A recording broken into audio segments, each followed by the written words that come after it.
Hola, ¿qué tal amigos? Bienvenidos a un nuevo video. Nos honra nuevamente con su presencia mi amiga Rocío, que es psicóloga en formación. Ya la habíamos tenido anteriormente en el canal y hoy nos trae un tema súper interesante. Así que bienvenida, amiga, a tu canal, tu casa, Manuel Cervantes. Muchísimas gracias, la verdad que me siento muy honrada de estar de nuevo aquí nuevamente con ustedes. Y pues nada, muchísimas gracias por la invitación. Este tema que nos traes el día de hoy, yo creo que a la mayoría de las personas hemos pasado por algo así, ¿no? Que son las etapas del duelo o el duelo de pérdida. Básicamente puede darse por la pérdida de un familiar, por la ruptura de una relación o inclusive por la pérdida de alguna mascota, ¿no?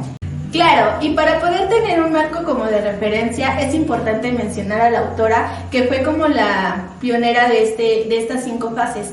Ella se llama Kübler-Ross, es una psicóloga, actualmente es una psiquiatra tanatóloga y ella se enfocó en hacer estas 5 etapas del duelo a través de un proyecto que estaba realizando en su universidad.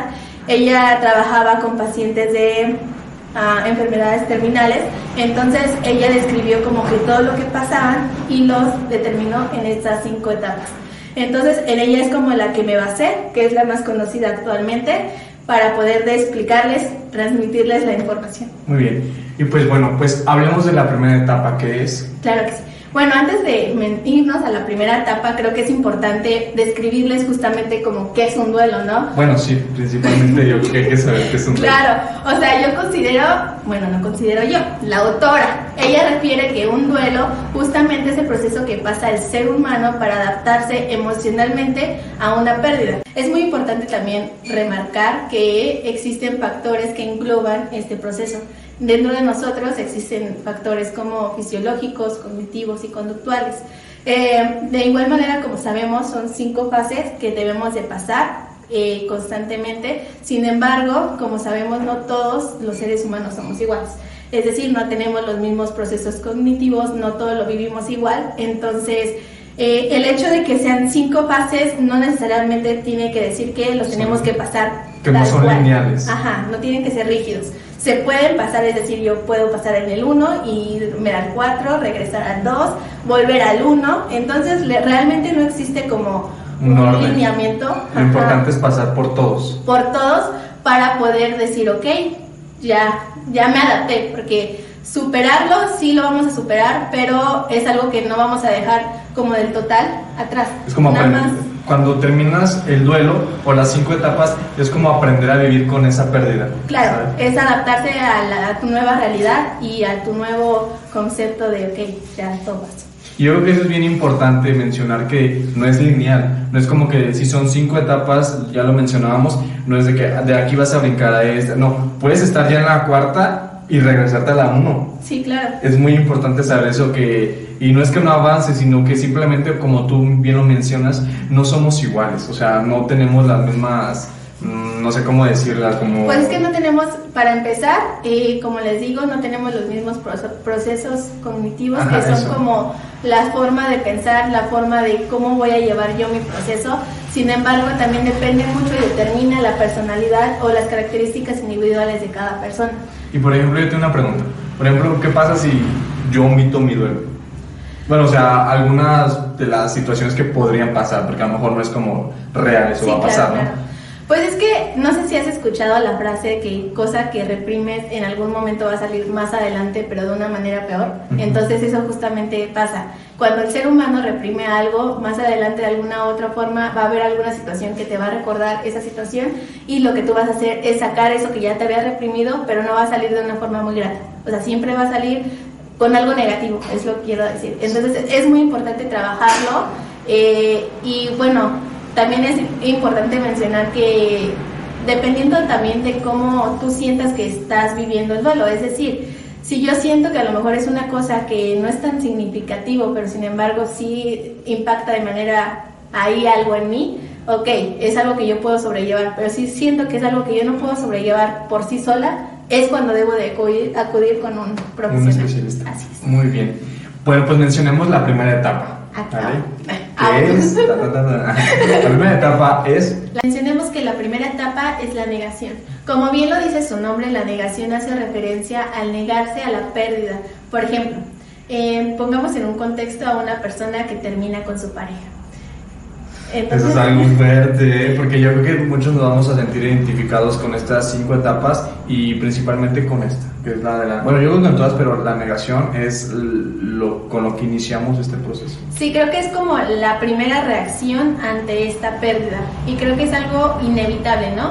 Y la negación se puede incluso manifestar de manera difusa. Creo que la más consciente o la más frecuente es, por ejemplo, el negarse al perder a la pareja y entonces tú estás en un momento de no puede ser e incluso haces cosas para no perderla, a lo mejor, ¿no? Sin embargo, existe otro contexto que hace referencia como a la negación de la importancia de la pérdida, es decir, yo muestro que no me importa a lo mejor el haber terminado con esa persona, sin embargo, la realidad es otra. Son como las típicas personas que a lo mejor terminan su relación y lo que hacen es salir de antros y mostrarse felices ante todos, pero al llegar a su casa pues es una realidad distinta. Así es. La última que yo mencioné, que es la negación a la importancia, yo considero desde mi cosmovisión que es mucho menos consciente que la primera.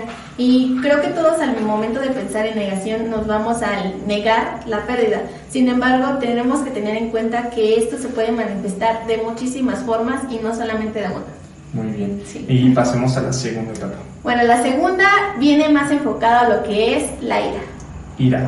Yo creo que esa es una de las más fuertes. Bueno, a mi punto de vista, la ira desencadena muchísimas cosas. Pues obviamente como es ira, violencia, no sé, como esa obstrucción de no querer vivir el proceso, ¿sabes? Pues de hecho, justamente como lo mencionas, la ira va más enfocados a emociones de frustración y, por ejemplo, la incapacidad de poder afrontar la realidad o a lo mejor de cambiar la realidad. Y eso te puede llevar a hacer muchas claro. cosas que a lo mejor son hasta inconscientemente, ¿no? Claro que sí. Y por ejemplo, justamente estos sentimientos de frustración te llevan a sentimientos ahora de enojo, de ira, porque no puedes no lo puedes controlar tú. Entonces, eso es lo que provoca esta sensación de ira o de enojo. Y todo viene desde la frustración de no poder cambiar. Por ejemplo, en este mismo contexto de la pareja que rompieron, van a sentirse muy enojados porque pese a todas las cosas que hagan de, no sé, a lo mejor de ir a un lugar que frecuentemente él iba, o no sé, buscarlo, o hacer mil cosas ahí para puede entrar como encontrarlo. el rogar. Ajá, y a lo mejor que incluso eso no funcione, y que no funcione y de que generar te este sentimiento, moleste. sí podría ser, exactamente. Entonces todas estas cosas que tú haces o cosas así, son los sentimientos que te provocan frustración y de eso se desglosa la ira o el enojo. Así es. Qué interesante. Pasemos a la tercera. La tercera es la negociación. Esa sí se me hace un poquito confusa de entender. La negociación. Pues que la negociación más que nada es cuando una persona aún mantiene la esperanza a algo. Muchas veces se piensa que la negociación es como el yo hacer algo conmigo misma para llegar a la aceptación, pero realmente es cuando se tiene como alguna esperanza de esta pérdida. Por ejemplo, para que entiendas, las personas con alguna enfermedad terminal, pese a que ellas saben que ya no tienen cura, que ya no hay nada que hacer, ellas buscan algún tratamiento para poder curarse, sabiendo que ya no hay cura. Esto es como la esperanza. Por otro lado, tenemos la cuarta etapa o la cuarta fase, que consiste en la depresión. Aquí en la depresión se describe o se identifica o se caracteriza, como gusten decirles, porque la persona ya hace consciente de la pérdida. Y al hacer consciente o caer en la realidad de lo que está viviendo realmente, pues la persona empieza a generar sentimientos de tristeza, porque ya lo hizo consciente y ya como que, no digo que lo está aceptando, sin embargo ya hizo conciencia de la realidad que está viviendo. Ajá. Entonces, en este sentido, la persona empieza a generar sentimientos de tristeza y pues empieza a sentir toda esta necesidad. A lo mejor aquí es cuando se manifiesta el aislamiento social, el ya no tener motivación por salir a hacer cosas no que a ti te quieres salir, gustaban. a veces como que amigos te invitan y tú es como de no, y el limitarte de hacer cosas que antes hacías. Así es. Entonces, prácticamente, en resumen, esta se caracteriza por la conciencia de la realidad y pues evidentemente eso genera sentimientos de tristeza. Ya es como el bajoneo, Sí, así es. ya un bajoneo ya bien Pues bien sí, mal ahí. ya bien brutal, ¿no? Todo tirado. O sea. Y pues bueno, ya finalmente tenemos la quinta etapa, que es la aceptación. La aceptación pues se va relacionado con la calma, es cuando tú ya como por fin dices, ok, ya pasó, ya me adapté a mi nueva realidad, y es como bien dicen por ahí, ¿no? Después de la tormenta llega la calma. Y la tormenta hacemos referencia pues a las 4 etapas anteriores, ¿no? De que la ira, de que la negación, negociación, la depresión. Es como ir como retomando tus actividades poco a poco. Claro, yo lo sí. veo así, como volver a, si te gustaba hacer ejercicio, volver a ir a retomar el ejercicio, a salir con tus amigos, como irte acostumbrando a tu nueva realidad. Claro que sí, Yo creo que seguir, eso no es como superar, es seguir con es tu como vida, seguir como adaptado a la sí. nueva realidad. Y ya después la superación se puede dar como, podría ser como después de mucho tiempo, cuando ya realmente ya... Pues es que no existe un tiempo determinado en sí, o sea, toda persona, una persona lo puede vivir, no sé, en 3 meses, en 2 meses, depende de muchísimo de la persona. Y así como una persona lo puede vivir incluso más de 2 años, o sea, el proceso conlleva su tiempo, entonces, y depende igual de cada persona. Entonces, como bien lo dices, esta última etapa consiste en regresar otra vez a todo lo que tú hacías antes, pero ya adaptado. Ajá. Amigos, nada más para concluir este tema, me gustaría que nuestra amiga Rocío nos dé un consejo o les dé un consejo a aquellas personas que intentan reprimir mucho sus sentimientos y omiten estos duelos que a veces son muy necesarios para poder seguir con una vida, por así decirlo, tranquila. Claro que sí. Cabe resaltar que, bueno, como lo hemos mencionado a lo largo del video, cada persona es distinta, cada proceso se vive de manera y la intensidad es muy distinta y es muy variable dependiendo de los factores. Entonces es recomendable que, por ejemplo, si yo siento que mi duelo ha sido muy complicado y de alguna manera no lo puedo sobrellevar yo solo, en este momento es requerido asistir a un profesional. De igual manera es muy importante jamás reprimir sus sentimientos. Todos los sentimientos son muy importantes y deben de darle el significado, la importancia que cada uno de estos conlleva. Entonces, por ejemplo, si sienten que ya no pueden más, es momento de asistir a un psicólogo y a un profesional. Entonces, pues de manera general es esto. Los procesos del duelo suelen ser muy complejos porque al final del día pues una pérdida es lamentable en cualquiera de los aspectos. Y pues al final es muy recomendable si tú sientes que ya no puedes, asistir a un psicólogo. Sí, y porque sí se puede seguir con tu vida, tal vez no como antes, sino con una nueva realidad, pero tener la misma calidad de vida. Claro que sí, al final del día es muy complejo, el proceso duele, es como una transformación de nuevo y adaptarse al final del día, pero todo se puede. Eso me gusta, que dices una transformación. Sí. Porque a veces, yo siempre he dicho que a veces hay males necesarios. Se escucha raro, pero yo creo que sí es una transformación positiva. Si terminas a lo mejor una relación que de alguna manera era muy tóxica o no te hacía bien y vives tu duelo, te vas a transformar, vas a aprender de eso y tu duelo te va a enseñar muchísimas cosas.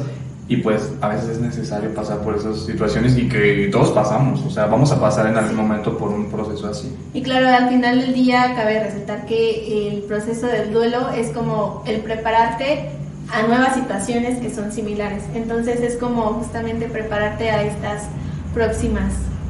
A lo mejor por decir pérdidas o por esas próximas experiencias, ¿sabes? Ya las vas a lo mejor poder manejar. Si ves tu duelo de una manera pues con un profesional, a lo mejor otra situación la vas a poder controlar más, ¿no? Claro, porque al final de cuentas recordemos que el profesional te brinda herramientas para poder afrontar ciertas situaciones o las situaciones adversas de la mejor manera.